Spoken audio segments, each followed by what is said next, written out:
সংসদের অপারেশন সিঁদুর নিয়ে আলোচনার সময় বিরোধীদের তীব্র আক্রমণ করলেন কেন্দ্রীয় স্বরাষ্ট্রমন্ত্রী অমিত শাহ। কেন্দ্রীয় স্বরাষ্ট্রমন্ত্রীর বক্তব্যের আগে বিদেশমন্ত্রী এস জয়শঙ্কর সংসদে জানিয়েছিলেন, পাকিস্তানের সঙ্গে সংঘর্ষ বিরতিতে আমেরিকার কোনো ভূমিকা নেই।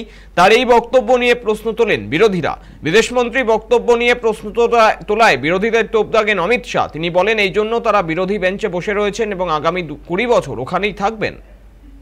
देश का शपथ लिया हुआ विदेश मंत्री यहाँ स्टेटमेंट कर रहा है, उस पर भरोसा नहीं है, उनको किसी और देश पर भरोसा है। मैं समझ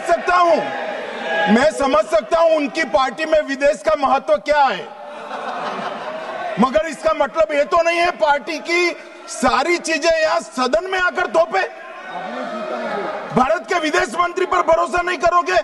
ओथ लिया हुआ व्यक्ति यहाँ पर बोल रहा है, ही इज रिस्पॉन्सिबल। माननीय अध्यक्ष जी, इसीलिए ये वहां बैठे हैं और 20 साल तक वहीं बैठने वाले हैं।